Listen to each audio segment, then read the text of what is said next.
Welcome again, students. Today, our topic is electric field and electric field intensity now. Before discussing electric field, हम एक छोटा सा ये जो पार्ट है जो इसमें यहाँ मैंने फिगर में दिखाया है वो एक मैग्नेट में दिखा रहा हूँ, और इसके बाहर ये जो यहाँ पे फिगर में मैं दिखा रहा हूँ, ये मान लो ये कील है, नेल जिनको बोलते हैं, आयरन नेल। आपने बच्चों ने देखा होगा कि जब हम इस मैग्नेट के पास में नेल लाते हैं, चाहे यहाँ से लाए, यहाँ से लाए, कहीं से भी लाए, तो क्या ये इसकी ओर अट्रैक्ट होती है? आपने खेला भी होगा, ऐसे होता है। सो दैट मीन्स इस नेल पर फोर्स एक्ट करती है, यहाँ भी फोर्स एक्ट करती है, यहाँ भी, यहाँ भी। लेकिन यहाँ पे सबसे ज्यादा और यहाँ उससे कम और यहाँ और कम, और अगर मैं और पीछे जाऊं, यहाँ पे जाऊं, तो शायद यहाँ कोई फोर्स नहीं होगी। उसका मतलब कि इस मैग्नेट के बाहर कोई असर इसने छोड़ा है, मैग्नेट ने अपना इफेक्ट छोड़ा है, जिसकी वजह से इन नेल्स पर एक फोर्स एक्ट हो रही है। राइट? यहां तो कोई फोर्स है ही नहीं, उसका मतलब इसका यहां तक अपना इफेक्ट नहीं है। जो असर, जिस असर से इस पर फोर्स एक्ट होती, कुछ ये छोड़ रहा है इस स्पेस के अंदर। ये मैग्नेट है और इसके बाहर स्पेस है, इस स्पेस में कुछ ना कुछ है जिसकी वजह से एक आयरन नेल पर फोर्स एक्ट हो रही है। सो वो जो बाहर स्पेस है इस मैग्नेट के बाहर, जिस स्पेस में कोई मैग्नेटिक सब्सटेंस अगर रखा जाए, आयरन इज मैग्नेटिक सब्सटेंस, अगर मैं लकड़ी का पीस रखूं तो यहां रखूं, यहां रखूं, उस पर तो कोई फोर्स एक्ट नहीं होती, because that is non magnetic. तो कहने का मतलब ये जो मैग्नेटिक सब्सटेंस पर फोर्स एक्ट हो रही है वो हर जगह सेम नहीं है। यहां पे सबसे ज्यादा, फिर यहां कम, फिर और कम, और यहां बिल्कुल ही है ही नहीं। उसका मतलब इसके बाहर कुछ है, राइट? असर है स्पेस में, जिसमें जब हम कोई मैग्नेटिक सब्सटेंस रखते हैं तो उस पर फोर्स एक्ट होती है। उस स्पेस को हम बोलते हैं magnetic field. Right? Space around a magnet, this is magnet, इसके बाहर स्पेस, जिस स्पेस में जब कोई मैग्नेटिक सब्सटेंस रखा जाए उस पर फोर्स एक्ट होती है एट ए डिस्टेंस। देखो, टच नहीं करते हम, एट ए डिस्टेंस रखते हैं तो ऐसे ऐसे मैग्नेटिक, ये जो है आयरन, आपकी आयरन नेल ऐसे करती है, ऐसे खिंचाव होता है उस पर, एक्ट, फोर्स ऑफ अट्रैक्शन उस पर एक्ट करती है एट ए डिस्टेंस। सो उस स्पेस को हम बोलते हैं मैग्नेटिक फील्ड। हालांकि यहां इस कोई फोर्स नहीं, उसका मतलब यहां मैग्नेटिक फील्ड है ही नहीं। तो इसके अंदर अंदर पूरे चारों तरफ से स्पेस को मॉडिफाई किया है इस मैग्नेट ने, जिसमें कुछ आप फील कर रहे हो फोर्स इन मैग्नेटिक सब्सटेंसेस पर। तो वो जो something about the magnetic around the magnet है, कुछ something, that something we call magnetic field. अच्छा, चलिए दूसरा आप लीजिए। ये ऑब्जेक्ट मेरे हाथ में है और मैं जमीन पे खड़ा हूं, यहां पे ये मेरे हाथ में सपोर्ट कर रहा है इसको, तो खड़ा है। अगर मैं छोड़ दूं, नीचे आ गया। क्यों नीचे आया? इसकी भी वजह है। आप बोलेंगे ड्यू टू ग्रेविटेशनल फोर्स, बिल्कुल। लेकिन यही पेन अगर मैं और ऊपर लेते जाऊं, एक स्टेज ऐसी आएगी वहां में पेन को अगर मैं हाथ छोड़ दूं, इट विल रिमेन सस्पेंडेड, ये नीचे आएगा ही नहीं। इसका मतलब हुआ कि वहां पे कोई फोर्स नहीं है जो इसको अपनी ओर खींचती है। राइट? इस कोई जमीन का असर वहां है ही नहीं जिस असर से ये खींचा जाता। तो दैट मीन जमीन के बाहर भी कुछ है जिससे सारी चीजें जमीन की ओर अट्रैक्ट होती है। That space around the earth, this is, if it is our earth, और इसके बाहर भी हम क्या लेते हैं, एक space around the earth, right? That is called gravitational field of earth. So एक हो गया मैग्नेटिक फील्ड ऑफ अर्थ, और दूसरा हमने क्या सीखा, ग्रेविटेशनल फील्ड ऑफ अर्थ। लेकिन हमारा जो टॉपिक है दैट इज इलेक्ट्रिक फील्ड। अब यहां हम पढ़ ही रहे हैं चार्जेस एट रेस्ट। सो अगर हमारे पास एक चार्ज हो, तो this is a point charge, stationary charge, positive हो या नेगेटिव हो। बच्चों, अब इसके बाहर भी अगर कोई दूसरा चार्ज लाया जाए, कहीं से भी, पॉइंट चार्ज कहीं भी, राइट? तो व्हाट विल यू ऑब्जर्व कि इस चार्ज पर भी एक्ट क्या करती है, फोर्स। अगर ये पॉजिटिव है, अगर ये पॉजिटिव है, इट विल मूव आउट। अगर ये पॉजिटिव है, ये नेगेटिव है, it will move in, right. और ये जो फोर्स इस चार्ज पर एक्ट करेगी, लेकिन जब इस चार्ज को आप इसके पास आसपास लाओगे तो इन चार्जेस पर फोर्स एक्ट होगी। अगर मैं यहां पे चार्ज रखता हूं, राइट, कोई भी चार्ज है, इसके बाहर ही है, आसपास स्पेस में, अगर यहां कोई फोर्स एक्ट नहीं करती तो उसका मतलब इसने जो बाहर अपना कुछ असर छोड़ा है, कुछ है, राइट, इंपैक्ट जो बॉडीज पर, चार्जेस पर एक्ट करता है, वो इंपैक्ट वो यहां है ही नहीं, तो इस पर तभी फोर्स एक्ट नहीं करती। तो कहने का मतलब कि एक चार्ज के बाहर स्पेस, यहां भी हम स्पेस ही लेते हैं, एक चार्ज है, इसके बाहर स्पेस, उस स्पेस में जब कोई दूसरा चार्ज लाया जाए या कोई टेस्ट चार्ज हम लाए, इसको सोर्स चार्ज मानेंगे, टेस्ट चार्ज मानेंगे, तो इस पर अगर फोर्स एक्ट होती है तो हम उस स्पेस को बोलते हैं इलेक्ट्रिक फील्ड, इस चार्ज का इलेक्ट्रिक फील्ड। और वो अब बाहर जाएंगे, चार्ज बाहर लेते जाएंगे तो कम कम फोर्स एक्ट होगी आपके इन टेस्ट चार्जेस पर, और कुछ और फासले पे दूर जाएंगे तो शायद उस पर कोई फोर्स एक्ट नहीं करेगी।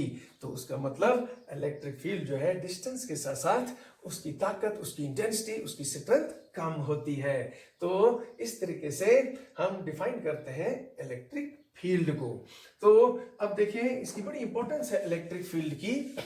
बच्चों हमने पढ़ा है कूलम्ब्स लॉ में कि एक चार्ज दूसरे चार्ज को क्या करता है, अट्रैक्ट या repel. These are the two charges. So ये इसको अट्रैक्ट करता है या रिपेल करता है, डिपेंड करता है। अगर दोनों पॉजिटिव है तो रिपेल करेंगे, अगर एक पॉजिटिव नेगेटिव तो अट्रैक्ट करेंगे। लेकिन अब क्यों करते हैं अट्रैक्ट या रिपेल, वहां हम नहीं बताते। हाँ, यहां अब इसकी सिग्निफिकेंस, इलेक्ट्रिक फील्ड की सिग्निफिकेंस ही यही है कि ये अट्रैक्ट या रिपेल करते हैं ड्यू टू इलेक्ट्रिक फील्ड। अब इसका भी अपना फील्ड है, इसका भी अपना फील्ड है, राइट। ड्यू टू फील्ड ये एक दूसरे पर एक्सर्ट करते हैं फोर्स। ये इसके फील्ड के अंदर, ये इसके फील्ड के अंदर होगा, तभी ये एक दूसरे पर एक्सर्ट करते हैं फोर्स, तो जिसकी वजह से या अट्रैक्ट करते हैं या रिपेल करते हैं। तो हम आगे ये डिस्कस करेंगे इन डिटेल। तो this was the simply meaning of या definition of electric field. Space around a charge, space around a charge in which if we bring another charge, the charge will experience a force. That space around the charge is called electric field. बच्चों ये electric field जो charge के बाहर हम होता है, आप याद रखिएगा, ये एक वेक्टर क्वांटिटी है, राइट। अगर हम ये पॉजिटिव चार्ज लेते हैं तो इसके बाहर अब इलेक्ट्रिक फील्ड होगा, उसकी डायरेक्शन होगी, उसका मैग्नीट्यूड होता है, वो मैं सारा डिटेल डिस्कस करूंगा यहीं पे। अब सपोज एक पॉजिटिव चार्ज है, स्टेशनरी चार्ज है। बच्चों मैं एक टेस्ट चार्ज यहाँ पे रखता हूं। अब टेस्ट चार्ज को आपको बताइए बहुत स्मॉल चार्ज होता है, क्यू नॉट से डिनोट करते हैं, राइट।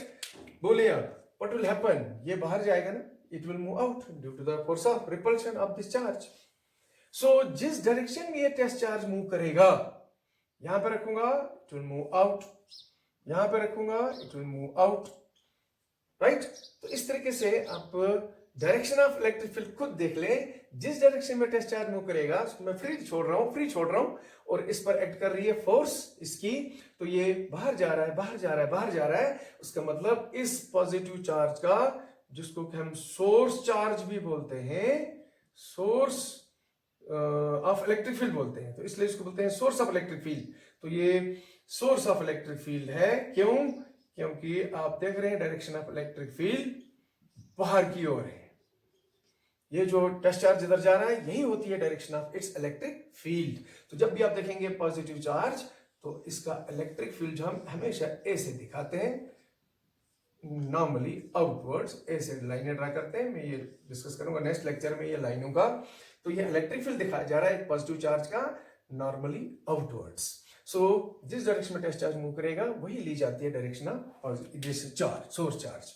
तो अब ये अगर आप मैं यहां नेगेटिव लूं तो डेफिनेटली आप, अगर ये नेगेटिव चार्ज हो तो test charge will move in, right. उसका मतलब नेगेटिव चार्ज का जो इलेक्ट्रिक फील्ड होता है वो हम रिप्रेजेंट करते हैं इमेजिनरी लाइनों से, और वो होता है, हम दिखाते हैं इनवर्ड्स।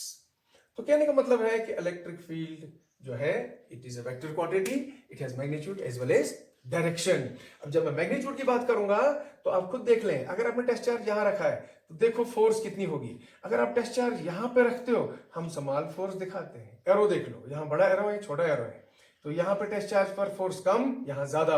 उसका मतलब जो इलेक्ट्रिक फील्ड इस चार्ज का है, यहां पे स्ट्रांग है, यहां वीक है, that is the magnitude. So as electric field it is a vector quantity, it has magnitude as well as direction। और इस इलेक्ट्रिक फील्ड को हम रिप्रेजेंट करते हैं बच्चों कैपिटल ई से, और it is a vector quantity. और इसको अब हम डिटेल में डिस्कस करेंगे। अब लो बच्चों, अब मेरे पास अगर एक चार्ज है, कोई भी चार्ज है, ये इससे चार्ज पॉजिटिव है, नेगेटिव है, कुछ भी है। अब इसके बाहर, अब हमें पता है ये है अब इसका बाहर इलेक्ट्रिक फील्ड बाहर। इस इलेक्ट्रिक फील्ड की अब हमें निकालनी है electric field intensity. Electric field intensity का मतलब होता है स्ट्रेंथ ऑफ इलेक्ट्रिक फील्ड, कहां किस जगह कितना इलेक्ट्रिक फील्ड, राइट, उसकी स्ट्रेंथ ताकत क्या है, उसी को बोलते हैं इलेक्ट्रिक फील्ड इंटेंसिटी। अब इस इलेक्ट्रिक फील्ड को अब कैसे हम निकालें, ये चार्ज है Q, मैग्नीट्यूड दिखा रहा हूं, पॉजिटिव है, नेगेटिव है, कुछ भी है। अब अगर मैंने एक पॉइंट सेलेक्ट किया फील्ड के अंदर, यहां पे इलेक्ट्रिक फील्ड की स्ट्रेंथ क्या होगी, या यहां पे इलेक्ट्रिक फील्ड की स्ट्रेंथ क्या होगी। आसान तरीका निकालना, हम यहां पे क्या रखते हैं, यूनिट चार्ज। यूनिट चार्ज का मतलब होता है 1 कूलम, राइट। तो यहां पे एक यूनिट चार्ज रखा, तो अब हम देखेंगे इस पर कितनी फोर्स एक्ट होगी यूनिट चार्ज पर। क्या इलेक्ट्रिक फील्ड के अंदर है ना ये, हाँ, तो इस यूनिट चार्ज पर कितनी फोर्स एक्ट करेगी, वो देगी इस जगह इलेक्ट्रिक फील्ड की intensity. So electric field intensity at a point is defined as force acting per unit charge। बच्चों फोर्स को जब डिवाइड किया गया चार्ज से किया जाए तो ये बनता है force per unit charge, right. सो मैंने तो यहां ऑलरेडी यूनिट चार्ज रखा, अगर मैं यहां कोई और दूसरा चार्ज रखता हूं, सपोज मैं यहां टेस्ट चार्ज रखता हूं, देखिए दूसरे तरीके से एक टेस्ट चार्ज मैंने यहां रखा, ये सोर्स चार्ज है, टेस्ट चार्ज है, आपस में इनके बीच कुछ फासला है से r, तो क्या इनके बीच फोर्स ऑफ रिपल्शन या अट्रैक्शन होगी, निकाल सकते हैं कूलम्ब्स लॉ से। That is equal to 1/4 pi epsilon naught Q Q naught by r square, ये होगी फोर्स दोनों के बीच।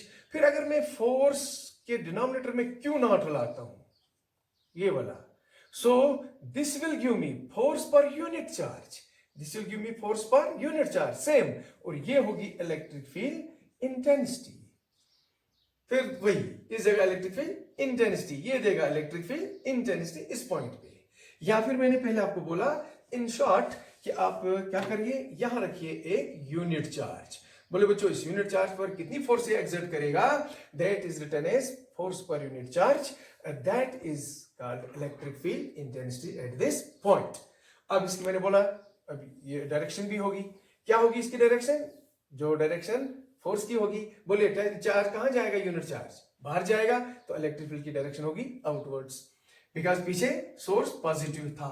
अगर पीछे नेगेटिव है तो आपको डेफिनेटली ये चार्ज कहां आएगा, अंदर आएगा, तो डायरेक्शन दे सकते हो आप। So this is simply how we calculate electric field intensity at a point. यहां से दूसरी चीज हम निकाल सकते हैं। बोलो बच्चों फोर्स अगर निकालनी हो चार्ज पर, तो क्या हमें निकालना होगा, F is equal to QE, ये याद रखिएगा। चार्ज को मल्टीप्लाई करिए इलेक्ट्रिक फील्ड से, यहां कितना इलेक्ट्रिक फील्ड है, चार्ज उसको मल्टीप्लाई करिए चार्ज से, तो निकल जाएगी फोर्स। तो यहीं से अब हम निकाल सकते हैं इलेक्ट्रिक फील्ड इंटेंसिटी का यूनिट आएगा न्यूटन फोर्स के लिए, कूलम आएगा चार्ज के लिए, तो इसका ऐसा यूनिट होता है न्यूटन पर कूलम। और इसका डायमेंशन फार्मूला भी हम निकाल सकते हैं, इलेक्ट्रिक फील्ड इंटेंसिटी का डायमेंशन फार्मूला फोर्स का क्या होता है, फोर्स होता है m raise power 1 l raise power 1 t raise power -2। This is force mass into acceleration by charge, charge होता है it। सो ये बना m raise power 1 l raise power 1, ये न्यूमरेटर में ले जाइए, t रेज पावर -3, करंट हो गया ampere, a raise power -1। This is the dimension formula electric field intensity force का। Mass into acceleration m raise power 1 l raise power 1 t raise power -2 और charge का होता है करंट इंटू टाइम it। तो current के लिए ampere आएगा numerator में, आएगा a रेज़ पावर -1, टाइम भी ऊपर आएगा ये। So this is the dimensional formula electric field intensity. So ये था बच्चों कि what is electric field intensity। अब मैं निकालूंगा electric field intensity at a point due to single charge। अब हम क्या करेंगे बच्चों, अब हम कैलकुलेट करेंगे इलेक्ट्रिक फील्ड एक पॉइंट पे, लेकिन पीछे हम रखेंगे एक single charge, point charge, stationary charge एक। तो उसके बाहर जो इलेक्ट्रिक फील्ड होगा उस इलेक्ट्रिक फील्ड की हम इंटेंसिटी या स्ट्रेंथ एक पॉइंट पे निकालेंगे, उसकी एक्सप्रेशन सीखो। अब मैं 3 डायमेंशनल मतलब स्पेस ले रहा हूं और एक चार्ज यहां ले रहा हूं क्यू, राइट से, अरे चलो कैपिटल क्यू से डिनोट करते हैं। और मैंने एक पॉइंट पी सेलेक्ट किया है स्पेस में, राइट। और इस चार्ज से पॉइंट पी कितना दूर है उसकी पोजीशन वेक्टर से दिखा रहा हूं, पोजीशन वेक्टर आर। और आपको पता है पोजीशन वेक्टर आर जो है इसको लिखा जा सकता है R into unit vector R. ये होगा मैग्नीट्यूड इसका और ये देगा इसकी डायरेक्शन। अब ये किस डायरेक्शन में, जो इसकी डायरेक्शन वो ये है, तो ये है डायरेक्शन और यूनिट वेक्टर भी होगा इसी डायरेक्शन में। चलिए अब हम देखिए, अब हमें पता है कि इस चार्ज का होगा चारों तरफ से in all the direction electric field होगा। अब उस इलेक्ट्रिक फील्ड के अंदर पॉइंट पी मैंने लिया है, अब कितना होगा यहाँ इलेक्ट्रिक फील्ड, स्ट्रेंथ उसकी इंटेंसिटी। सिंपल, हमने 2 तरीके भी आपको बताए कि electric field intensity at a point कैसे निकाला जा सकता है। हम अगर सिंपली कैलकुलेट करें force per unit charge, right. So force per unit test charge ऐसे भी ले सकते हैं। तो हम कैसे करेंगे कैलकुलेट, इस चीज को कैसे कैलकुलेट करेंगे, वेरी सिंपल। हम क्या करते हैं, हम इस पॉइंट पी पर रखते हैं एक, चलिए टेस्ट चार्ज रख दिया, okay. Now what will happen, तो पता ही है कि it will experience a force, इस पर फोर्स एक्ट होगी और ये बाहर की तरफ जाना शुरू करेगा। अब देखिए दोनों चार्जेस का मैग्नीट्यूड दिया है, डिस्टेंस दिया है, तो क्या फोर्स हम निकाल सकते हैं जिस फोर्स से ये बाहर जाएगा। डेफिनेटली करते हैं जरा और यूज करेंगे Coulomb's law. F is equal to 1 by 4 pi epsilon naught q naught by r square। और अगर डायरेक्शन भी बतानी हो तो उसके लिए यूनिट वेक्टर r, राइट, बाहर। फिर उसके बाद अगर मैं फोर्स के डिनोमिनेटर में q नॉट लाता हूं, बाकी जो एक्सप्रेशन होगी आपके सामने वो होगी 1 by 4 pi epsilon naught q by r square into r cap। Now tell me, what is this left side, right? This is nothing but same force per unit charge, and this is your electric field intensity। कहां पे, at point P, कितना दूर है, r के फासले पे है, और this will be equal to 1 by 4 pi epsilon naught q by r square। और डायरेक्शन देगा unit vector r। So this is the expression for, यहां पे इलेक्ट्रिक फील्ड इंटेंसिटी क्या होगी, राइट। ये आ गई आपकी एक्सप्रेशन। अगर खाली मैग्नीट्यूड लिखना हो तो हम खाली magnitude of electric field intensity लिखेंगे 1 upon 4 pi epsilon naught q by r square। सो बच्चों ये जो है याद रखिएगा, इस पर एक छोटा सा न्यूमेरिकल भी पूछा जाता है। सो ये expression for electric field intensity, expression है ये तो फार्मूला है कैलकुलेट करना। क्या, कैसे कैलकुलेट करते हैं electric field intensity at a point, that is force per unit charge से। और हमने सिंगल चार्ज लिया, स्टेशनरी चार्ज लिया, तो इसका electric field intensity at a point निकाला और वो निकला आपके सामने है। अब यहां से आप 2 चीजें सीख रहे हैं, राइट। इधर देखिए, यहां 2 चीजें हैं, E is directly proportional to Q। What does it mean? Means if you increase the magnitude of charge here, और यहां पे इलेक्ट्रिक फील्ड इंटेंसिटी भी उस हिसाब से बढ़ेगी। अगर आप डिक्रीज करते हो चार्ज को, उसी हिसाब से यहां इलेक्ट्रिक फील्ड इंटेंसिटी भी घटेगी। So this is the meaning of this. So E proportional to Q if you keep everything constant। R आप नहीं बदलोगे, बाकी ये तो कांस्टेंट है ही। नंबर 2, यहां से मुझे ये भी सीखने को मिल रहा है कि इलेक्ट्रिक फील्ड इंटेंसिटी होगी ड्यू टू सिंगल चार्ज, ये होगी inversely proportional to what, square of the distance. Inverse square law भी बच्चों इसको बोलते हैं, पढ़ा है ना हमने पीछे भी। क्या मतलब इसका मतलब है अगर आप दूर जाते हो फोर्स कम, इंटेंसिटी कम, अगर आप नजदीक आते हो फोर्स कम यानी इंटेंसिटी, सॉरी, अगर आप नजदीक आते हो आर कम तो इंटेंसिटी होगी ज्यादा, अगर आप दूर जाते हो तो इंटेंसिटी होगी कम। इस चीज को हम यहां पे हम दिखा सकते हैं, ये ग्राफ बनेगा, राइट। तो देखिए इस ग्राफ का मतलब क्या होता है, इधर आप एक साइड लेते हैं आर स्क्वायर डिस्टेंस को, चलो आर स्क्वायर ही लेते हैं, इधर से ई दोनों के बीच जो जो आर कम, इस पॉइंट पे अगर जहां मेरा पेन है अगर मैं नीचे आऊं क्या मिलेगा, डिस्टेंस, और ये क्या होगी इंटेंसिटी। बोलो डिस्टेंस कम इंटेंसिटी ज्यादा।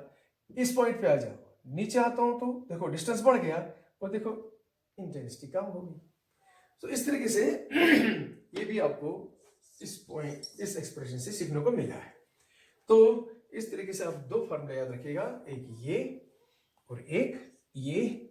सो both are both we use both these expressions for calculating electric field intensity at a point, but it was due to single charge. अब अगर हमारे पास number of charges हो, system of charges हो, तो we make use of principle of superposition कि intensity at a point due to number of charges जो है वो किसके बराबर होगी, principle of superposition कहता है सभी electric field intensities का वेक्टर सम। So इस तरीके से हम निकालते हैं electric field electric field intensity. So this was all about your today's lecture. Thank you.